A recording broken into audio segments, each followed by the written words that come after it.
25 बड़ी खबरों के बाद चलिए आगे बढ़ते हैं।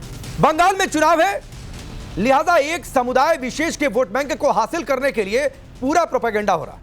पिछले कई दिनों से लगातार यह कहा जा रहा था कि एक खास समुदाय के लोगों का वोट काटा जा रहा, वोटर लिस्ट से नाम हटाए जा रहे हैं। नतीजा कल मालदा में तनाव हो गया। यह तस्वीरें आपके सामने, आप देखिए कैसे सड़क पर आगजनी हुई, कैसे जमकर पथराव हुआ।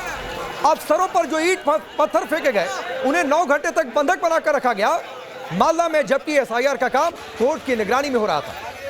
तो सवाल यह पूछा जा रहा है कि क्या यह भ्रम और धमकी का असर है?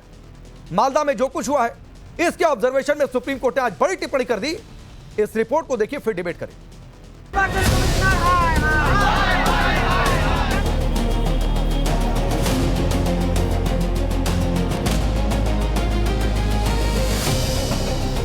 ये तस्वीरें पश्चिम बंगाल के मालदा की हैं। जमकर आगजनी, पथराव, हंगामा, ये सब सिर्फ एक तस्वीर नहीं, ये अराजकता, मनमानी, कानून व्यवस्था के ढहने की तस्वीर है। ये लोकतंत्र पर हमले की तस्वीर है। इसलिए क्योंकि चुनावी ड्यूटी पर तैनात अधिकारी निशाने पर थे। इसको लेकर चुनाव आयोग से लेकर सुप्रीम कोर्ट तक चिंतित दिखा। दरअसल भीड़ ने एसआईआर ड्यूटी पर तैनात 7 न्यायिक अधिकारियों को बंधक बना लिया। इनमें 3 महिला अधिकारी भी शामिल थी। उन्हें करीब 12 घंटे तक वीडियो दफ्तर में बंधक बनाकर रखा गया, बिना खाना पानी के, बिना सुरक्षा के। किसी तरह जब सेंट्रल फोर्स और पुलिस ने उन्हें बाहर निकाला तो उनके वाहनों पर पथराव और लाठीचार्ज हुआ। सुप्रीम कोर्ट ने इस मामले पर तुरंत स्वतः संज्ञान लिया। सीजीआई ने 2 टूक कह दिया कि ये कोई साधारण घटना नहीं, न्यायिक अधिकारियों को बंधक बनाना मनोबल गिराने की चाल है। मालदा की घटना पूर्व नियोजित, सुनियोजित थी, जिससे चुनाव बाधित हो। बंगाल सबसे ज्यादा ध्रुवीकरण वाला राज्य बन चुका है। सूचना मिलने पर भी अधिकारियों ने न्यायिक अधिकारियों को क्यों नहीं निकाला? न्यायिक अधिकारियों की सुरक्षा का जिम्मा अब केंद्रीय बलों के हवाले। सुप्रीम कोर्ट ने फटकार लगाई तो बीजेपी ने इस मसले को लेकर ममता बनर्जी पर चौतरफा हमला बोल दिया। केंद्रीय गृह मंत्री अमित शाह बंगाल के भवानीपुर में सुमेंदु अधिकारी के नामांकन में पहुंचे थे। इस दौरान उन्होंने कहा कि बंगाल अब दीदी को टाटा बाय बाय बोल रहा है। चाहिए, उत्तर बंगाल चाहिए, हर जगह पे एक ही आवाज है, इस सरकार को बदल दो, ममता बनर्जी को बाय बाय टाटा कर दो। उनकी प्राथमिकता केवल रोहिंग्या है। रोहिंग्या के लिए हिंसा होगी, रोहिंग्या के लिए संविधान नष्ट होगा, रोहिंग्या के लिए सर्वोच्च न्यायालय को चुनौती देंगी और ममता बनर्जी जी मूक दर्शक बनी रहेंगी। और पश्चिम बंगाल की जनता भी आज कह रही है 4 मई भक्षक ममता पश्चिम बंगाल से गई। हिंसक भीड़ जिसका मोटिवेशन तो पॉलिटिकल था, वो किस प्रकार से एक इंस्टीट्यूशन को, एक कॉन्स्टिट्यूशनल बॉडी को, कॉन्स्टिट्यूशनल काम करने वाले लोगों को कैसे भयभीत करती है। और सड़कों पर रूल ऑफ लॉ नहीं, लॉ ऑफ द रूलर चलता है, ये दिखाने का प्रयास था। अब तो सुप्रीम कोर्ट ने भी इस पर फटकार लगाई है। बीजेपी टीएमसी पर मालदा की घटना को लेकर हमलावर है। इसे रोहिंग्या को बचाने की चाल बता रही, तो पश्चिम बंगाल की सीएम ममता बनर्जी कह रही कि मालदा में जो हुआ वो बीजेपी की चाल है। बीजेपी राज्य में राष्ट्रपति शासन लागू करना चाहती है। আমার হাত থেকে সব ক্ষমতা কেড়ে নিয়ে ইলেকশন কমিশন এখানে সুপার রাষ্ট্রপতি শাসন চালাচ্ছেন। একদিকে হোম মিনিস্টার আর একদিকে রাজ্যপালকে ডেকে নিয়ে। কালকে যে ঘটনা মালদায় ঘটেছে জানি না কারা করেছে, কিন্তু আমার কাছে কেউ কোনো খবর দেয়নি, কারণ এখানকার চিফ সেক্রেটারি আমার সাথে আজ পর্যন্ত কলন করেনি। আমাকে কোনো ইনফরমেশন এরা দেয় না। আমি রাতের বেলায় আমি একজন সাধারণ সাংবাদিকের কাছ থেকে জানতে পারলাম রাত্রির 12টার সময় যে জাজেদের ঘেরাও করে রেখেছে। আমি মনে করি মানুষের ক্ষোভ থাকতেই পারে। মুর্শিদাবাদ, মালদা, উত্তর দিনাজপুর জুড়ে বিজেপির গেম প্ল্যান অনুযায়ী আমার ভবানীপুর কেন্দ্রেও জেনে রাখবেন আমার 1.5খানা ওয়ার্ড আছে যেখানেও সংখ্যালঘুদের নাম বাদ দিয়েছে, এখানেও ঢেলে বাদ দিয়েছে। এটা আমরা সবাই জানি। এবং 1,20,00,000 নাম বাদ দিয়েছে। তার জন্যই আমরা মাননীয় সুপ্রিম কোর্টে গিয়েছিলাম এবং সুপ্রিম কোর্ট তো সত্যি কথাই বলেছেন যে এটা হতে পারে না। তারা বলেছেন যাদের 60 লাখ নাম লজিস্টিক্যাল ডিসক্রিপেন্সিতে অর্থাৎ অ্যাডজুডিকেশনে আছে। ऐसा नहीं कि केवल बीजेपी मालदा की घटना पर टीएमसी को कटघरे में खड़े कर रहे हैं। कांग्रेस ने भी इस घटना को जायज नहीं बताया। समाजवादी पार्टी के मुखिया अखिलेश यादव घटना को दुर्भाग्यपूर्ण तो बता रहे हैं, लेकिन बीजेपी पर निशाना साधते हुए कह रहे हैं बीजेपी चुनावी राज्यों में शासन को अधिकारियों के जरिए अपने कंट्रोल में लेती है। सुप्रीम कोर्ट ने जब किसी को डेप्यूट किया है, उसको आप बंधक बनाओगे तो फिर जुडिशियल प्रोसेस या जुडिशियली डायरेक्टेड प्रोसेस होगा कैसे? और अल्टीमेटली सुप्रीम कोर्ट ने ये सब जो स्टेप लिया था वो प्रजातंत्र को बचाने के लिए लिया था। जो हम लोग वेस्ट बंगाल में देख रहे हैं, इतने अधिकारियों को हटाया गया है और अधिकारियों को इसलिए हटाया गया है कि वो इलेक्शन कमीशन का निर्देश सीधा माने। तो अगर कोई घटना घटी है और किसी तरह की कोई बात सामने आई है तो इलेक्शन कमीशन इसलिए भी जिम्मेदार बनता है क्योंकि चीफ सेक्रेटरी और डीजीपी और बड़े बड़े अधिकारी बंगाल में हटाए गए हैं। चुनावी ड्यूटी पर लगे न्यायिक अधिकारियों पर इस तरह का हमला लोकतंत्र के लिए खतरे की घंटी है। सुप्रीम कोर्ट ने साफ संदेश दिया कि बंगाल में जो हुआ वो स्वीकार्य नहीं, लेकिन सच ये भी है कि बंगाल का चुनावी इतिहास हिंसा से भरपूर और रक्त रंजित रहा है। सबसे बड़ा सवाल कि मालदा का तनाव क्या सच में रोहिंग्या के चक्कर में हुआ? Bureau report, times now Navbharat. तो चलिए आपने रिपोर्ट देखी। मैं आपका परिचय आज के मेहमानों से करवाता हूं। विजय शर्मा भारतीय जनता पार्टी के नेता प्रवक्ता आपसे थोड़ी देर में जुड़ेंगे। नवीन जिंदल जी पॉलिटिकल एनालिस्ट हैं। स्वयं प्रकाश पुरोहित जी टीएमसी के नेता प्रवक्ता। विवेक साइलस हैं समाजवादी पार्टी के नेता प्रवक्ता। और निखिल जैन है पॉलिटिकल एनालिस्ट, कांग्रेस की राय रखते हैं। आप सबका बहुत बहुत स्वागत है। स्वयं प्रकाश पुरोहित, सबसे ज्यादा ध्रुवीकरण वाला राज्य पश्चिम बंगाल, आज सुप्रीम कोर्ट को कहना पड़ा। नहीं, सुप्रीम कोर्ट को कहना पड़ा एकदम सही है। कल की जो घटना हुई है वो निंदनीय है। कहीं भी ऐसा नहीं होना चाहिए। लोकतंत्र के अंदर में अगर जुडिशियल इंटरफेरेंस कहीं हो रहा है और उसके अंदर में अगर कहीं घेरा हो रहा है तो आपको ये पता होना चाहिए कि पिछले 4 महीने से पश्चिम बंगाल के जितने भी अधिकारी हैं, जितने भी सत्ता का नियंत्रण है, वो केंद्र सरकार ने अपने हाथों में ले लिया है। ये एक साइलेंट इमरजेंसी पश्चिम बंगाल में चल रही है। रातों रात चीफ सेक्रेटरी को बदल दिया जाता है, डीजी को बदल दिया जाता है, ऑफिसर थाने के ऑफिसर को अन्य प्रदेशों से लोगों को ला करके यहाँ का जिम्मा दे दिया जाता है, जिनको यहाँ की ज्योग्राफी, यहाँ की डेमोग्राफी के बारे में कुछ भी पता नहीं है। वैसे लोगों को ये सब तो पहले से पता होना चाहिए कि कौन कहाँ क्या कर रहा है। अगर इलेक्शन कमीशन खुद अगर भारतीय जनता पार्टी का एक पिट्ठू बनकर काम करेगा तो अपने आप में एक सवालिया निशान उठेगा। ये किसने कराया, इस पर सीबीआई जांच के लिए सुप्रीम कोर्ट ने आदेश दिया है। क्यों देना पड़ा? कि आपको देखिए कि आप जिस तरह नहीं कभी सीबीआई स्वयं जी डर दिखाते हैं। मेरा सवाल यह था कि ध्रुवीकरण वाला सबसे ज्यादा राज्य कैसे बन गया बंगाल? सर इस पर बोल लीजिए। आपने 4 महीने की बातचीत की, चुनाव आचार संहिता लगे हुए 4 महीने हो गया क्या? चुनाव आचार संहिता लगे 4 महीने हो गए।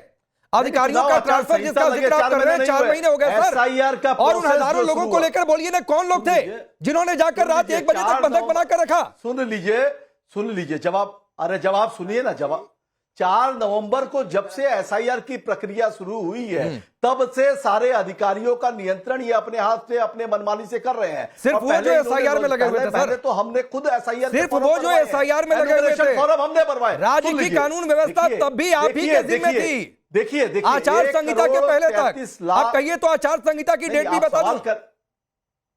सुन लीजिए राकेश जी, ये फैक्चुअल गलत बोल रहे हैं। आ रहा हूं नवीन जी, आ रहा हूं। गलत जानकारी दे रहे हैं। पूरा मेरा खत्म नहीं करने देंगे। हाँ, बोलिए। तो आप चिल्लाते रहिए। बोलिए सर। देखिए, there are lot of communal people, communalism की जो बात कर रहे हैं, मुसलमानों को चिन्हित कर करके जिनके बाप दादा पश्चिम बंगाल की धरती पे रहे हैं, उनके वोट अगर आप चिन्हित कर करके काट रहे हैं, कम्युनल वायलेंस बनाने के लिए आप एक माहौल तैयार कर रहे हैं कि चाहे वो मुर्शिदाबाद हो, चाहे मालदा हो, चाहे वो कुछ बिहार हो, एक एक वार्ड के अंदर में, एक एक ब्लॉक के अंदर में 90% मुसलमानों के वोट काट दिए जा रहे हैं। तो आप ये कहना चाह रहे हैं, कल जो आप ये कहना चाह रहे हैं वो स्वयं प्रकाश जी, आप ये कहना चाह रहे हैं कि जितने लोग कल पहुंचे हुए थे और अफसरों को बंधक बनाकर रखा था वो सारे मुसलमान थे आपकी परिभाषा के हिसाब से?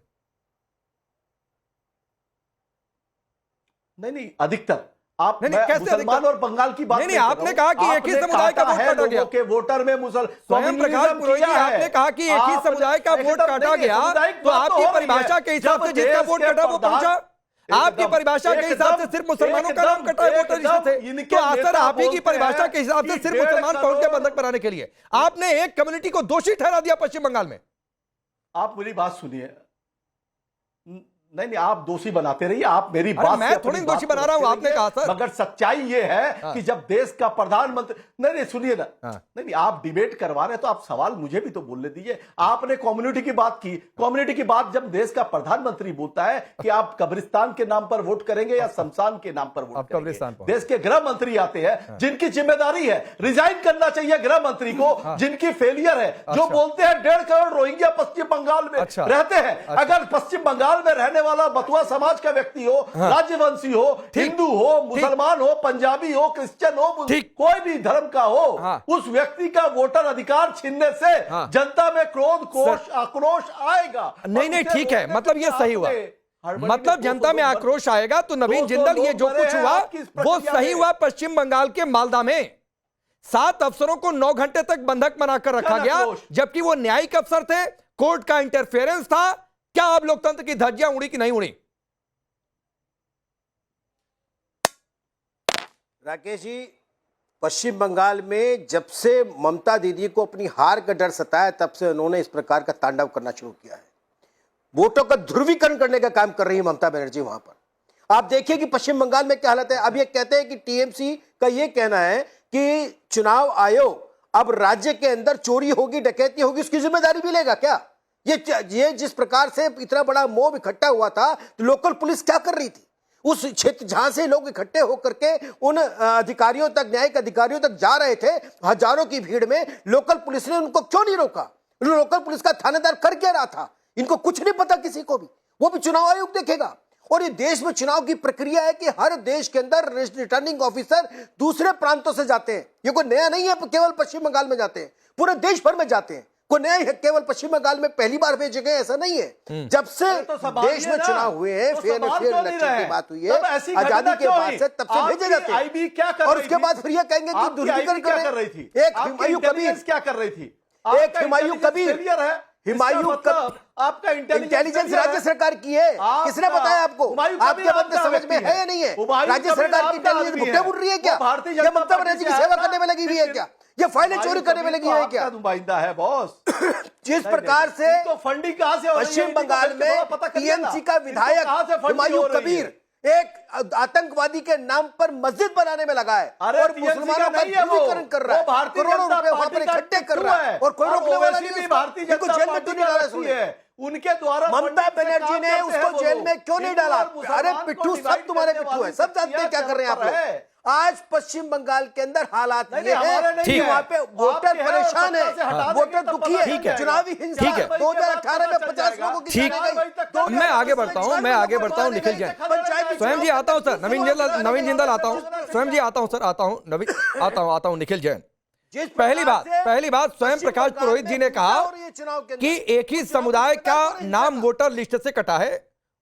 वोटर लिस्ट से किसका नाम कटा, उस दौरान इन्होंने ये बिल्कुल नहीं कहा कि सभी का नाम कटा है। ये कह रहे हैं कि सिर्फ सर आपने, अब आप पलट रहे हैं स्वयं जी। शुरुआत आपने कहा कि टारगेट करके एक ही समुदाय मुसलमानों का नाम काटा गया। पूरी अधूरी बात मत दिखाइए। नहीं अब आप पलट रहे हैं। बिल्कुल अधूरी बात नहीं दिखा रहा हूं, बिल्कुल अधूरी बात नहीं दिखा रहा हूं। शुरुआत में आपने स्वयं प्रकाश जी यही कहा कि मुसलमानों को चिन्हित करके नाम काटा गया।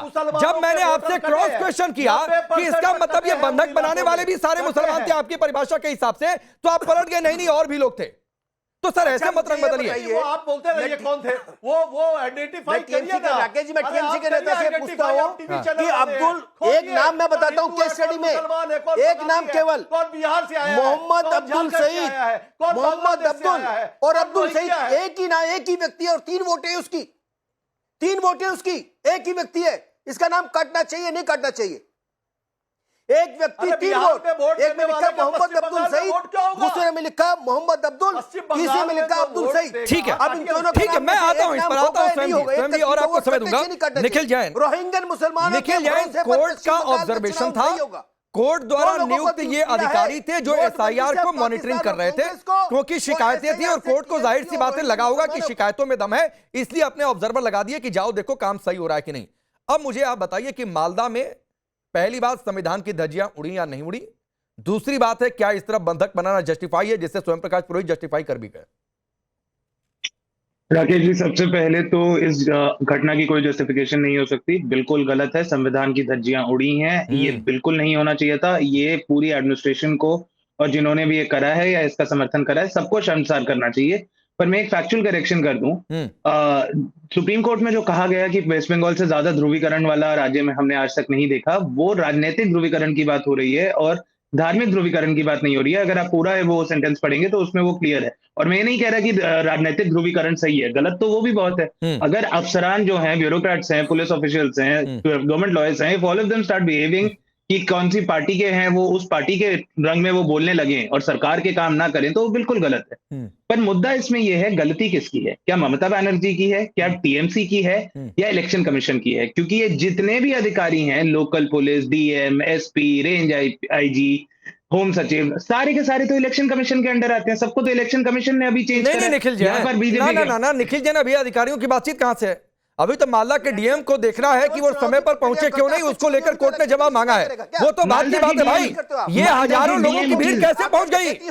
निखिल जैन, इस पर बोलिए, किसने भ्रम फैलाया कि जाओ जाओ तुम्हारे नाम कट गए, जाओ घेरो अधिकारियों को बंधक बनाओ? किसने सड़क पर उतार दिया? इस पर बोलिए सर। किसको बताया? लोकल राकेश जी, नहीं, एक सेकंड राकेश जी, यहाँ पर मैं बैठ के कोई अदृश्य शक्तियां जो व्हाट्सएप पे मैसेज फैला रही हैं, उनकी वजह से कुछ गलत हो जा रहा है, उन पे सवाल नहीं उठा सकता। नहीं, मैं अदृश्य शक्तियों की बात नहीं कर रहा हूं निखिल जैन। लोगों का मूवमेंट होता है तो मैसेज की वजह से होता है, लोगों का मूवमेंट होता है तो अफवाहों के चक्कर में होता है।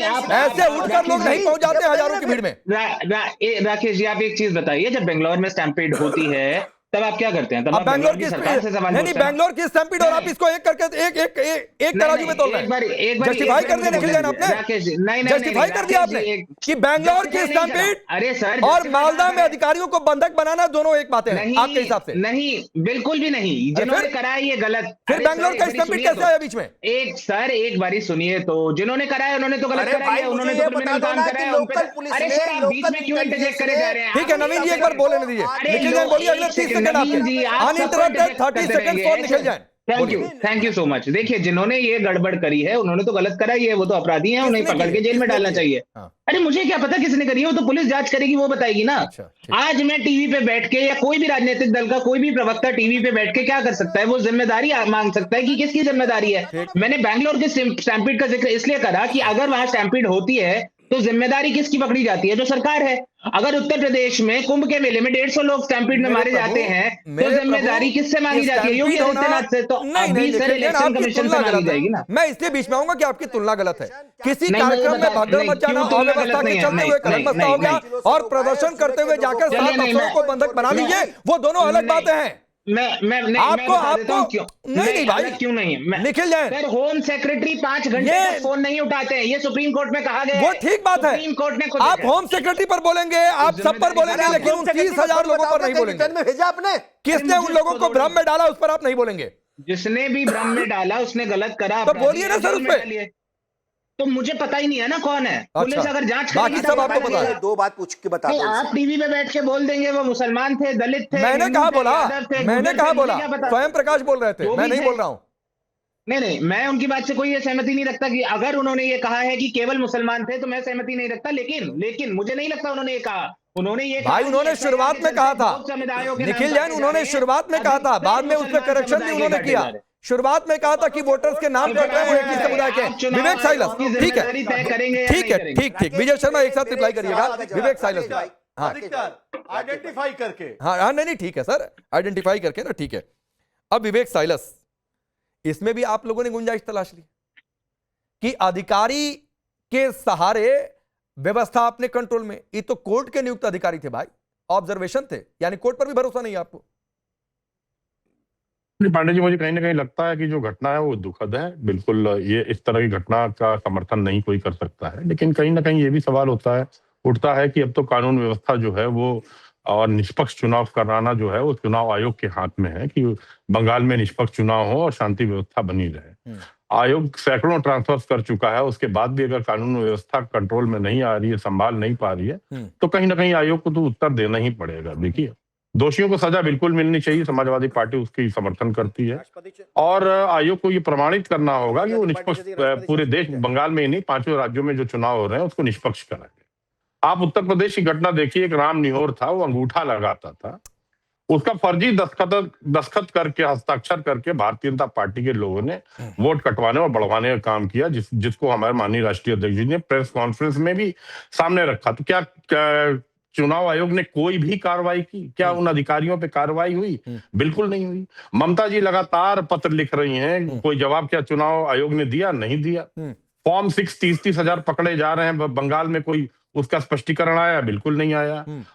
इलेक्शन कमीशन जो केरल अपना पत्र भेजता है उसमें भारतीय जनता पार्टी की मोहर पाई जाती, क्या उस पर कोई जवाब आया? बिहार चुनाव में लगातार पैसा बांटा गया, चुनाव के दौरान बांटा गया, खातों में पैसा जाता रहा, विपक्ष बोलता रहा। क्या चुनाव आयोग के सर पे जूं रेंगी? नहीं रेंगी। कहीं ना कहीं ऐसा लगता है कि इलेक्शन कमीशन जो है वो भारतीय जनता पार्टी की तरफ बायस नजर आता। और आपने कहा कि बंधक बनाने वाली बात, तो उत्तर प्रदेश में जब उत्तर प्रदेश का भारतीय जनता पार्टी का विधायक उत्तर प्रदेश के मंत्री को बंधक बना लेता है, तब तो आप नहीं पूछते कि उत्तर प्रदेश के भारतीय जनता पार्टी के विधायक ने उत्तर प्रदेश के ही कैबिनेट मंत्री को बंधक बना के रख लिया था। कहीं भी बंधक बनाए, आप इसको घालमेल कर रहे हैं विवेक साइलस। खैर पहले विजय नहीं आ रहा हूं सर, आ रहा हूं इस पर आ रहा हूं। नवीन जिंदल भी बोलना चाहते हैं, एक बार विजय शर्मा रिप्लाई करते हैं। आपने बीजेपी को बहुत टारगेट पर लिया, विजय शर्मा रिप्लाई करिए।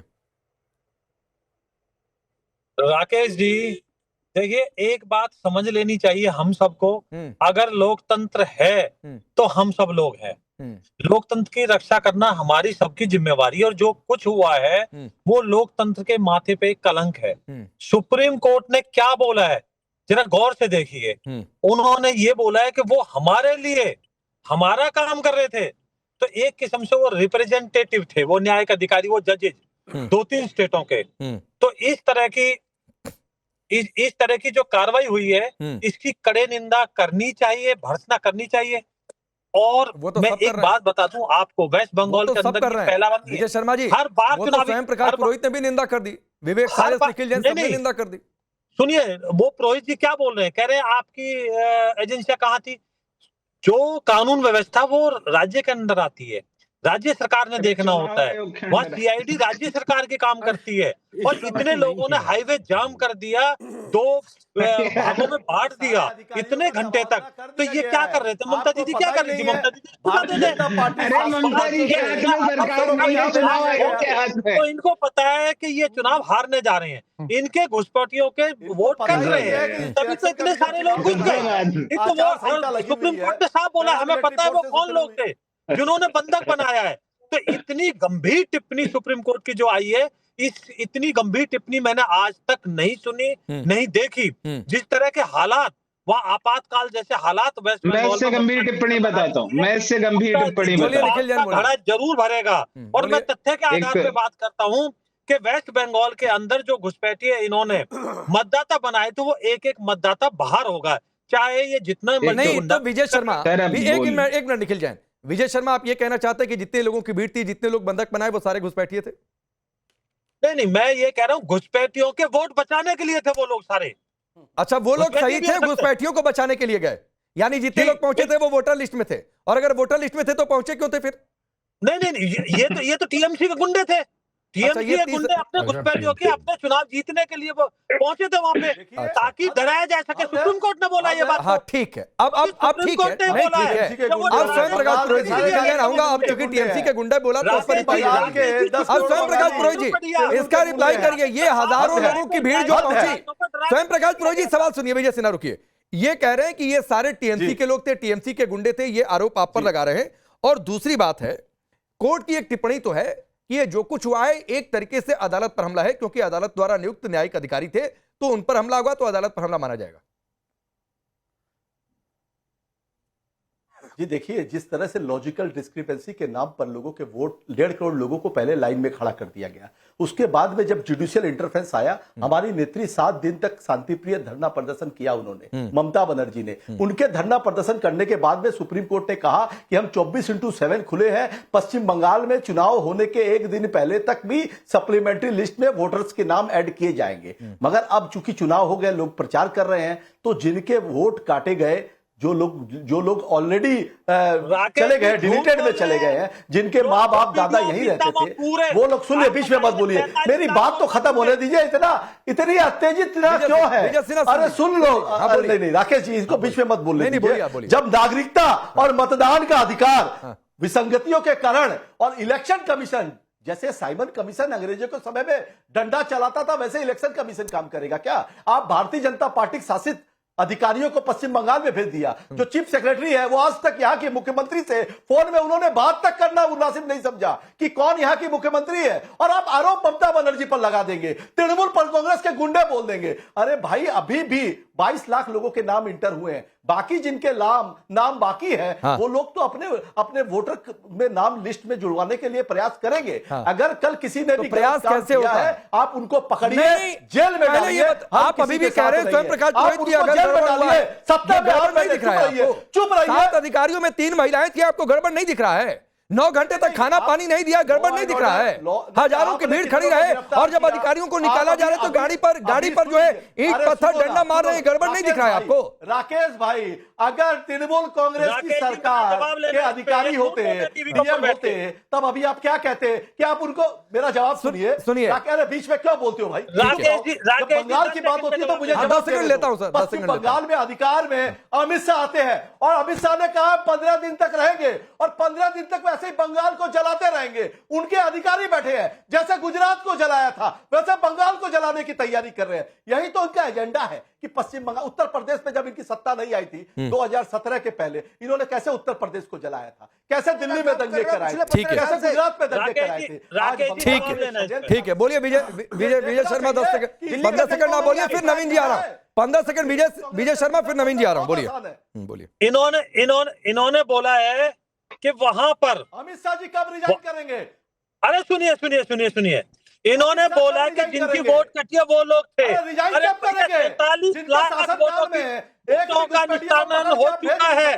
13 लाख वोट पूरे वेस्ट बंगाल में 294 विधानसभा में बचती है, तो वो सारे लोग एक वीडियो ऑफिस में कैसे आ गए? किसको आप मूर्ख बना रहे हो? देश की जनता को मूर्ख समझते हो? किसको मूर्ख समझते हो आप? अरे विधानसभा वाइज वोट जो है वो प्रेस्टीजियस है, किसी एक विधानसभा के 13 लाख वोट नहीं है।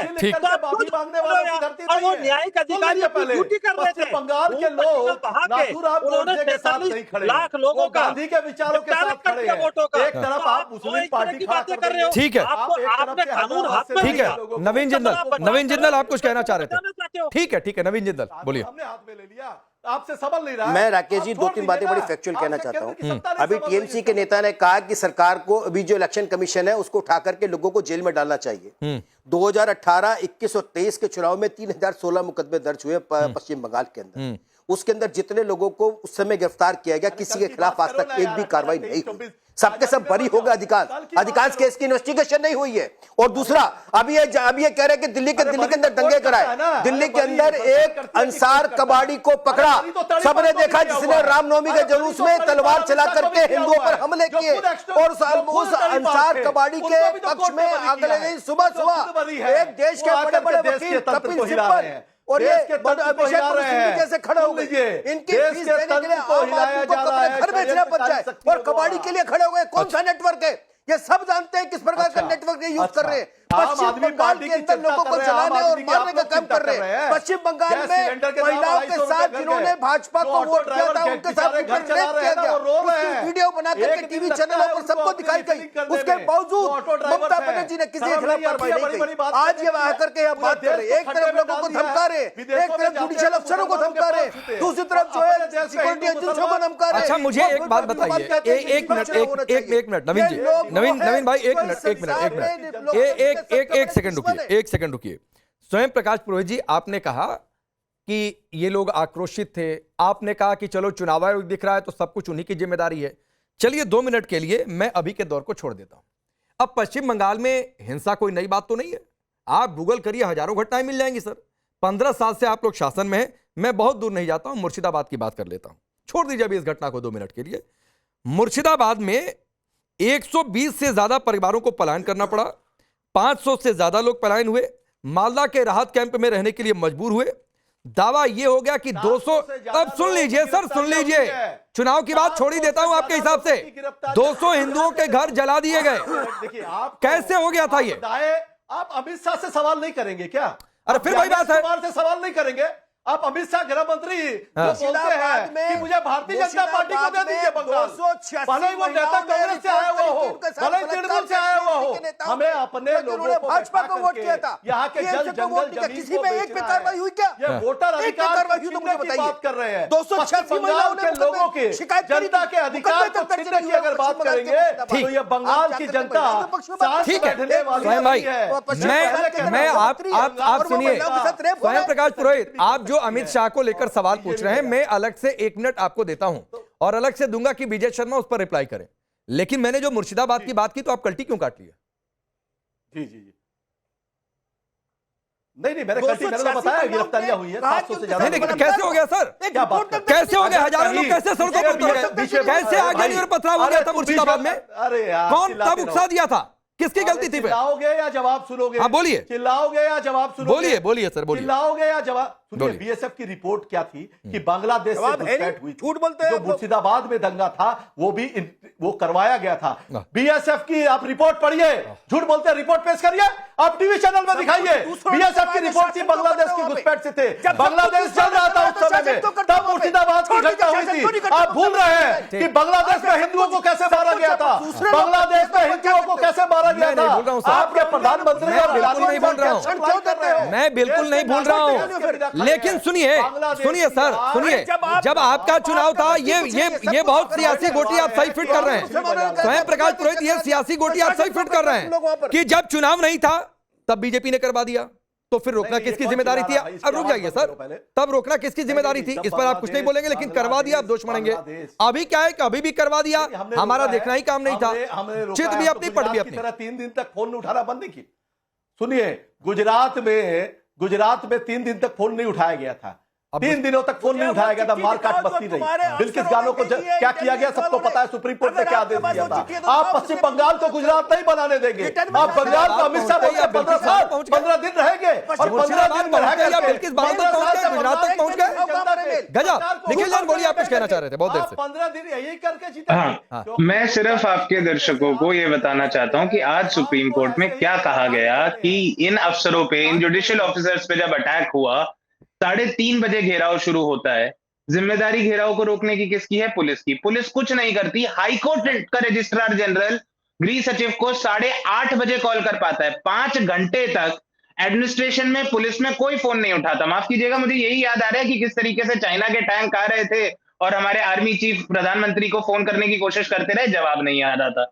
उसके बाद एक बीजेपी के हमारे मित्र ने बोला कि इससे तो ज्यादा गंभीर टिप्पणी उन्होंने आज तक सुप्रीम कोर्ट से सुनी नहीं। तो मैं उन्हें बता दूं कि अरे सर, बीजेपी के जो है वो इंटरजेक्ट नहीं कर रहे हैं, आप तो इंटरजेक्ट करने बंद करिए। वर्मा जी की एक बात का जवाब देने दीजिए। बोलिए निखिल, आप अपनी बात बोलिए। नवीन भाई रुक जाइए, बोलिए निखिल जैन, बोलिए लोकल पुलिस करेगी। जल्दी बोलिए, जल्दी मुझे बताओ ना, 5 थाने की लोकल पुलिस क्या कर रही थी वहां पर? हाँ ठीक है, बोलिए निखिल जैन जल्दी। क्या हुआ निखिल जैन? क्या नेटवर्क चला गया? विवेक, 4 दिन का समय मांगा है। बलात्कार होता गया, घरों को आग के हवाले करा गया, लेकिन मुख्यमंत्री ने कुछ करा ही नहीं। हाँ।